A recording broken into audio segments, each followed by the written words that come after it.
अचानक कधी ढोकळा खाण्याची जर इच्छा झाली किंवा नाश्त्याला काही बनवायचं असेल तसा हा व्हाईट ढोकळा नक्की ट्राय करा. अजिबात कोणत्याही प्रकारची पूर्वतयारी करावी लागत नाही. अगदी झटपट 15 ते 20 मिनिटात खाण्यासाठी तयार मिळतो. घरच्या घरी अगदी साध्या सोप्या पद्धतीत जाळीदार, स्पॉन्जी आणि अगदी मस्त चवीचा हा ढोकळा तुम्ही सुद्धा नक्की ट्राय करा. शिवाय घरातल्या एखाद्या वाटीने किंवा मेजरिंग कपने योग्य प्रमाण कसं घ्यायचं, ग्राम किलोग्रामचं प्रमाण कसं घ्यायचं आणि अर्धा किलो 1 किलो ढोकळा तुम्हाला कसा तयार करता येईल इत्यादी सर्व माहितीसह रेसिपी दाखवलेली आहे, म्हणून शेवटपर्यंत नक्की बघा. जर आवडली तर एक लाईक नक्की करा. चला तर मग सुरुवात करूया.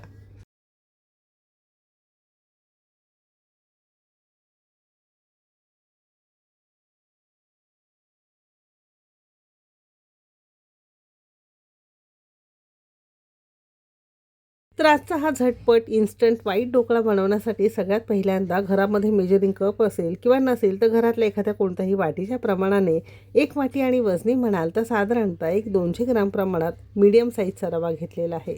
मोठ्या साईजचा रवा घेतल्यामुळे ढोकळ्याचे तुकडे पडतात किंवा त्याचा चुरा होतो आणि 0 साईजचा किंवा अगदी बारीक रवा घेतल्यामुळे तुमचा ढोकळा जाळीदार होणार नाही, स्पॉन्जी होणार नाही, तर घट्ट होतो.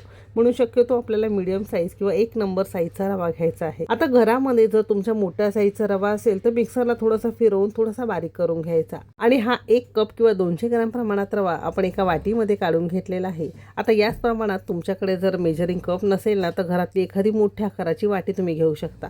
घेतलेले सगळे जिन्नस याच वाटी किंवा कपाने मोजून घ्यायचं आहे. आता याच कपाने अर्धा कप किंवा 150 ग्राम प्रमाणात आपण इथे हलकंसं आंबट दही घेतलेलं आहे. हलकंसं आंबट असलं ना ते ढोकळ्याला चव अगदी छान येते. आणि दह्याच्याच कपाने अर्धा कप आपण इथे साधं पाणी घेतलं आहे. म्हणजे घरातली एखादी वाटीने जरी तुम्ही घेत असाल तर 1 कप रवा, अर्धा कप दही आणि त्याला अर्धा कप साधं पाणी घालायचं आहे. आता हे तिन्ही जिन्नस आपण एखाद्या चमचाने छान एकजीव करून घेणार आहोत. आता ज्या मंडळींना किंवा ज्यांना डायबिटीस वगैरे आहे, ज्यांना रवा चालत नाही, तर अशा मंडळींसाठी ना हल्ली बाजारामध्ये ज्वारीचा रवा सुद्धा मिळतो. जर नाही मिळाला तर साधी आपली ज्वारी थोडी कॉटनच्या कापडावर पुसून घ्यायची आणि मिक्सरमध्ये थोडीशी रव्याप्रमाणे आपल्याला बारीक फिरवून घ्यायची. तसं सुद्धा तुम्ही करू शकता. रवा, दही, पाणी असं छान एकजीव आपण भिजवून झाकण लावून एक 10 मिनिटासाठी बाजूला ठेवून देणार आहोत. आता रवा भिजेपर्यंत पटकन आपण एका कढईमध्ये ग्लासभर पाणी उकळत ठेवणार आहोत, जेणेकरून आपलं हे रवा भिजेपर्यंत पाण्याला सुद्धा छान उकळी येईल. आता घरामध्ये एखादं जुनं स्टँड असेल किंवा घरातली एखादी प्लेट, झाकण वगैरे जुनं झालं असेल जे तुम्ही वापरत नाही, ते याच्या मध्यभागी ठेवायचं आहे. स्टँड म्हणून हे काम करतं. याला झाकण लावायचं आणि 5 मिनिटासाठी आपण याला मस्त खदखदून एक उकळी आणणार आहोत. आता हे पीठ भिजून ना साधारणतः एक 7 ते 8 मिनिटं झालेली आहेत. एकदा झाकण उघडून बघणार आहोत. तर रव्याने हवं तितकं पाणी शोषून घेतल्यामुळे थोडं घट्ट झाल्यासारखं वाटतं. आता तुमच्याकडे 10-15 मिनिटं असेल तर तसं सुद्धा तुम्ही ठेवू शकता. कमी वेळ असेल तर कमीत कमी 5-6 मिनिटं तरी हे झाकून ठेवायचं आहे. ज्याने काय होतं, मस्त रवा फुलायला मदत होतं. रवा तुमचा छान फुलला की ढोकळासुद्धा अगदी आपसूक मस्त छान फुलून तयार होतं. इथे थोडं घट्ट वाटतं म्हणून एक 5-6 चमचेच आपण इथे साधं पाणी घातलं आहे. आता प्रत्येकाच्या रव्याची, दह्याची क्वालिटी थोडी वेगवेगळी असू शकते. त्यानुसार जर गरज वाटली तरच वरून 5-6 चमचे पाणी घालायचं आहे. नाही वाटली तर अजिबात पाणी घालायचं नाही. आणि जसं आपण इडलीचं पीठ कसं भिजवतो अगदी तसंच आपल्याला हे पीठ करून घ्यायचं आहे. आता तुम्हाला जर आवडत असेल तर एक हिरवी मिरची खलबत्त्यामध्ये थोडीशी उबडधोबड बारीक मोठी आपण इथे कुटून घातलेली आहे. असा ठेचा तुम्ही तुमच्या आवडीप्रमाणे मिक्सरला सुद्धा फिरवून वापरू शकता. जर तुम्हाला अजिबात तिखट घालायचं नसेल तर तुम्ही स्किप सुद्धा केलं तरी सुद्धा चालू शकेल. लहान मुलांसाठी करत असाल तर अजिबात मिरची घालण्याची गरज नाही. आता यामध्ये ना 1-2 चमचे आपल्याला इथे कच्चं तेल घालायचं आहे. तेल घातल्यामुळे ना आतून थोडंसं सॉफ्ट आणि थोडासा ओलसर ढोकळा व्हायला मदत होते. अजिबात खाताना अडकल्यासारखं होत नाही किंवा घशाला टोटे लागल्यासारखं होत नाही. म्हणून तेल घालणं खूप जास्त गरजेचं आहे. तेलाऐवजी तुम्ही 1 चमचाभर थोडं पातळ साजूक तूप जरी वापरलं तरी सुद्धा चालू शकेल. अर्धा चमचा किंवा चवीपुरतं मीठ घालून हे सगळे जिन्नस छान आपल्याला एका डायरेक्शनमध्ये आपल्याला मस्त फेटून घ्यायचं आहे, जेणेकरून पिठामध्ये हे सगळं असं छान मिक्स झालं पाहिजे. आणि व्हाईट ढोकळा असल्यामुळे ना अजिबात आपण इथे हळद वापरलेली नाही. असं छान एकजीव करून घेतलं आहे. आणि अगदी आयत्या वेळेस म्हणजे सगळ्या शेवटी ज्यावेळेस तुम्हाला हा ढोकळा वाफवून घ्यायचा आहे, पाण्याला छान उकळी आल्यानंतरच अर्धा चमचा खाण्याचा सोडा किंवा अर्धा चमचा फुल सॉल्ट तुम्ही यामध्ये घालायचं आहे. चमचाभर पाणी घालायचं आहे आणि एकाच डायरेक्शनमध्ये 1 मिनिटभर चांगलं आपल्याला हे पीठ फेटून घ्यायचं आहे. आता पटकन हे फेटलेलं पीठ आपल्याला पटकन एखाद्या ताटामध्ये काढून घ्यायचं आहे. ताटामध्ये पीठ घालण्यापूर्वी त्याला चमचाभर तेल लावून छान पसरून घ्यायचं आहे, जेणेकरून काढताना पटकन त्याचे तुकडे होतील किंवा यापासून ते वेगळं होईल. असं तेल लावल्यावर पटकन हे पीठ आपण यामध्ये काढून घेतलेलं आहे. आता घरामध्ये तुमचं असं एखादं ताट असेल, केकचा मोल्ड वगैरे असेल किंवा एखाद्या टोपामध्ये सुद्धा तुम्ही करू शकता. शक्यतो थोडंसं पसरट भांड्यामध्ये करा. थोडं पातळ राहिलं ना तर शिजायला खूप जास्त वेळसुद्धा लागणार नाही आणि पटकन शिजून तयार होईल. आणि जर आवडत असेल तर वरून थोडीशी बेडगी किंवा काश्मीरी मिरची पूड तुम्ही भुरभुरू शकता. जर आवडत नसेल तर असंच वाफवून घेतलं तरीसुद्धा चालू शकेल. तर असं हे आपलं व्हाईट ढोकळ्याचं ताट मस्त झालेलं आहे. आता याला फायनली आपण वाफवून घेणार आहोत. तर मगाशी आपण कढईमध्ये पाणी गरम करत ठेवलेलं होतं, याला अशी छान खदखदून उकळी आलेली आहे. आणि ढोकळ्याच्या ताटाला ना फक्त वाफ लागली पाहिजे, म्हणूनच हे आपल्याला मध्ये जाळी ठेवायची. पाण्याचा आणि ताटाचा संपर्क येऊ नये, म्हणजे ढोकळा तुमचा फुलणार नाही. आता बऱ्याच जणांचा ढोकळा ना असं छान सोडा वगैरे घालून सुद्धा फुलत नाही, अशा बऱ्याचशा मला कमेंट येतात. पहिली गोष्ट म्हणजे काय, ज्या तुम्ही कढईमध्ये किंवा टोपामध्ये तुम्हाला ढोकळा वाफवून घ्यायचा आहे त्या पाण्याला छान उकळी आली पाहिजे.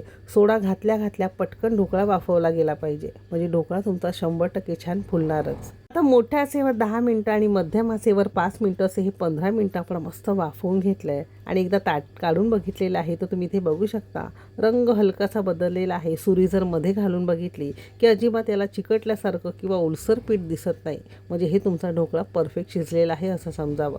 जर हे थोडंसं ओलं वगैरे वाटत असेल तर पुन्हा झाकण लावून एक 5 मिनटं मध्यम आचेवर वाफवून घेऊ शकता. पटकन आपण हे ताट आता खाली काढून घेणार आहोत. थोडंसं गार करायला बाजूला ठेवून देणार आहोत. हे गार होईपर्यंत पटकन आपण यासाठी एक छान फोडणी तयार करणार आहोत.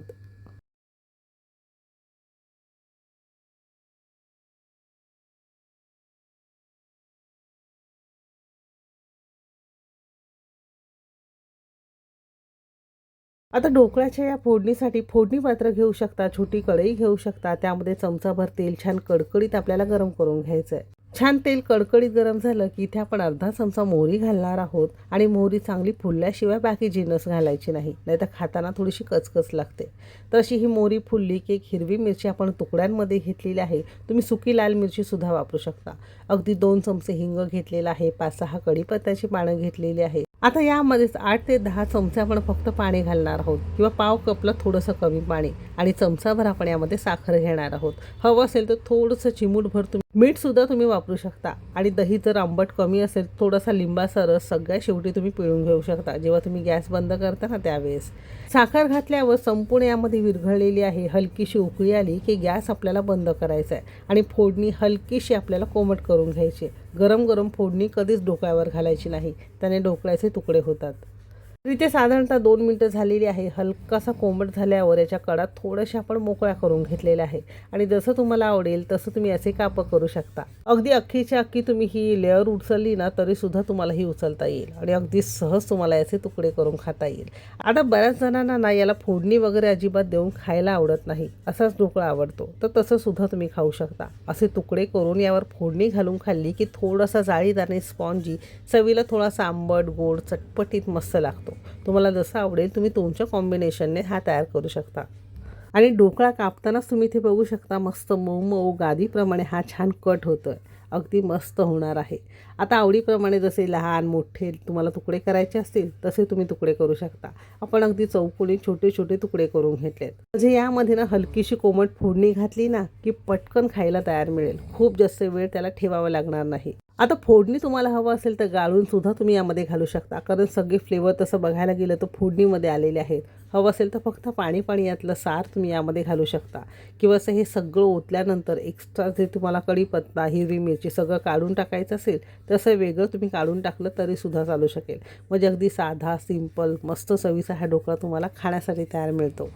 तर एखाद्या दिवशी अचानक व्हाईट ढोकळा मस्त इन्स्टंट ढोकळा खाण्याची जर इच्छा झाली तर असा हा ढोकळा तुम्ही नक्की ट्राय करा. आणि या ढोकळ्याचं विशेष म्हणजे काय माहिती आहे का, याबरोबर अजिबात चटणी वगैरे असली नसली अजिबात फरक पडत नाही.